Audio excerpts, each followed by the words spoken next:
All right, it's Bill here. Here's my thoughts on a 2-1 victory for the Toronto Maple Leafs over the New York Islanders. The video is late. Yes, I know. Compliments of my friends at Bell, who failed to provide me with a PVR. We're on 3 in the last 6 months. That works. So again, be another phone call, awesome phone call. Everyone's been on a phone call with Bell or Rogers, isn't that that's where you want to spend your time. Actually, I'm not allowed on the call because I say things that might get me into trouble. But still, I got no working TV, so was able to. So I didn't even think I'd be able to watch the game, but was able to log on to Sportsnet through the channel, and they had the replay of the game set up, so I watched it this morning. Here's my thoughts. First of all, bland game. To me, it was even Steven. To me, it should have been ended up as a tie. The Leafs had some good things happen. They had some bad. Let's talk about right off the bat. Nylander took the night off. So one of your best players is done for the night. At no point was there an effort forth. This is what drives you crazy about this guy. And I know he doesn't care, so yeah, whatever. So that's a good thing. I guess he doesn't care about criticism. But like, if you don't put an effort forth, like, why'd you show up? Like, what's the point? Would you think you're going to skill your way into a goal? It was actually it was insanely. That's probably one of the worst Nylander games I've seen in quite a while. That says a lot because he does take off pretty much he takes off 3 every 4 games. He shows up for 1 every 4. He didn't show up for this. You could tell right off the bat there was a play. He went around the net instead of going to the net, and then the puck got lost. And he kind of night off for him. Hopefully he gets good manicure. Maybe he got some nice suits while he was in New York, because he certainly wasn't playing hockey. The first line, which was Patch of Pretty, I guess, to Johnny T and Mitchie. Not very good, if you ask me. Matter of fact, Johnny T was trying to get a secondary assist for the other team. It just wasn't very good. The third line, again, great in the offensive zone. Bobby McMahon gets 2 goals. Still, I don't like them in the defensive zone. And the fourth line hardly played. You're Ryan Reeves. This one's a special one today. Ryan Reeves, I hardly saw him, and the stats say I hardly saw him, which isn't a bad thing for me. I don't like seeing him. Ryan Reeves. Oh, by the way, was there a little kerfuffle on a hit where Tana took a hit, and did he do anything about it? No. Ryan Reeves, 0, 0, 0, 0, 0, 0. Apparently he had 1 hit. Okay. Great game. Really, what a valuable player to this team. I don't know what we would do without this guy. But the fourth line hardly got any ice time. Steven Lorentz only had 6 minutes and 30 seconds. I thought he looked pretty decent. And I guess Scott Dewar kills penalties more. He got 8 minutes and 24 seconds. And then, of course, you got your first line being minus for the night. It looked like Riley and Tanev, Marner got a lot of the ice time, which is good. So I want to say something first of all. I'm going to be very positive. Chris Tanev is probably one of the best defensemen I've seen on the Leafs since Dmitry Yushkevich. I can't think of one in that time frame that is better than him. He is awesome. I know the spit in the teeth and all that. I don't even care about the spit in the teeth. That shows insane toughness. But he's a beauty. He plays defense.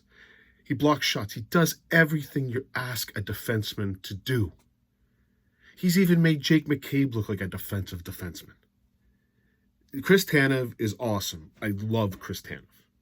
Okay, so whatever you're doing, Tanev. Larson looked like he was hurt, and again, he took a couple shots. He didn't have a great game. McCabe did a couple horrible ones. I like Benoit. Myers, I'm not sold, although I saw they just re-signed him to a 2-year contract. Whatever. League minimum, doesn't matter. Great 7th defenseman, I guess. I don't know. So let's go through the goals. So there was no goals. It was a pretty low event game. Although, again, the number 1 star, 2nd star, 3rd star, 4th star, 5th star, 6th star is Joseph Woll. Joseph Woll stands on his head. First period was very low event, and all of a sudden Palmieri gets a breakaway, and Woll just he makes the save. The only goal they scored was an amazing goal, and the Leafs were. We'll talk about that in just a second, about how they played that about as horribly defensively as you possibly can. But he made every save. I thought Sorokin was good for the Islanders, but McMahon beat him twice. Well, one was a beauty play with coming down the line, and then it was a nice bounce off the boards that he was able to put in the net quickly. But first goal for the Leafs, let's talk. It's a reverse hit. Yeah, you can argue it either way. Domi giveth, Domi taketh away. He also does the dumb penalty about 3 minutes after that, but it was a nice reverse hit. He caught the kid looking at the puck, and then Robertson was able to get it out to Bobby McMahon, who buried it 1-0. And then the Leafs were on their back foot for all of a sudden. It was 22-12. I think the shots on net were at that point, and it ended up 22-20. So the Islanders, they got the penalty, and then, of course, the broken stick. So Larson breaks a stick. Now, last time I checked, Larson is a left-handed defenseman, right? And I'm pretty sure the guys that play with him know he's a left-handed defenseman. I'm pretty sure you'd play with him and, hey, this guy's got a left-hand stick, okay? At the time, there was Nylander, Marner, and Tavares on the ice because Berube hasn't figured it out. Strongbow, you got to figure it out. Loading up the line never works. I've never seen it work for the Leafs. I've never seen it when they load up a line. It doesn't work. So don't load up a line. You're trying to catch them at the end of a penalty, load up a line. It never works. In this case, it cost you. So you got one left-handed shooter, Janete, with a right-handed shooter, Nylander, and now Marner. Now, considering the effort that Nylander puts forth, probably his stick should go to, because it's useless anyways. But at that point, as a forward, you're trained. If a defenseman doesn't have a stick, you give him your stick. This is what I was taught. I'm assuming it's what's taught.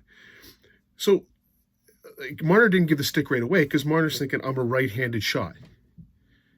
Shouldn't Johnny T give his stick to Larson because he's a left-handed shot? That would be the normal situation, but Johnny T, don't do that. And so finally Marner's like, wow, we're still in our zone. I'll give it to you. And what happens? Larson gets the puck right afterwards, and of course it's not a left-handed stick. Imagine if Johnny T had given his stick to Larson.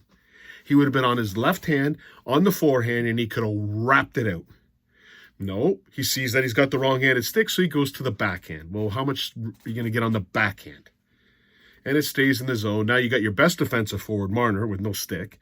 The two bums have sticks, Nylander and Tavares, which is useless. You'd rather have Marner have his stick and Tavares not have a stick. A way better situation. And Larson having the right stick. Pass, it's in the net. I mean, this is just like, these guys are not like rookies, right? Like in the NHL, I'm pretty sure. How do you not know how to play that? How do you not know that your defenseman breaks a stick and he's a left-handed shot and they only got one left-handed forward on there? The left-handed forward gives a stick to the defenseman. That's how it works. Now, everyone was blaming Nylander for blowing zones and stuff like that. Yeah, absolutely. He put no effort forth, but he didn't put an effort forth. He doesn't do that anytime. But no one talked about how Johnny T was the wrong. He didn't give his stick. Again, maybe I hate Johnny T. You tell me. But the right thing to do is the left-handed.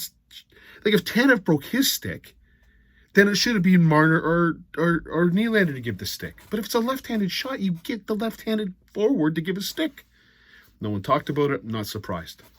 I saw it.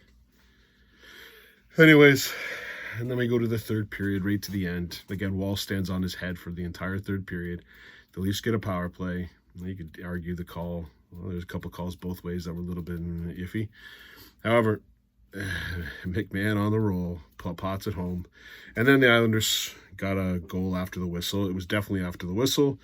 I guess it was a continuation call. It definitely was a continuation call. It was under Wall.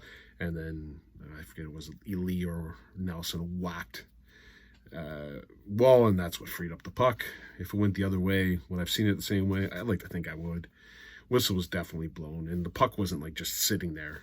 It wasn't just continuing on. It was a definite whack that pushed it out of Wall's stick. So again, first star, second star, third star, Joseph Wall. I love Tanev. Nylander, terrible. And pretty much the rest of the stars were pretty bad. I will talk to you on Saturday. Hopefully, I don't even know. I'll probably have to watch the TV upstairs instead of downstairs, and because I probably won't have my Bell situation solved by then. I'll be on my fourth PVR receiver in six months. Cheers.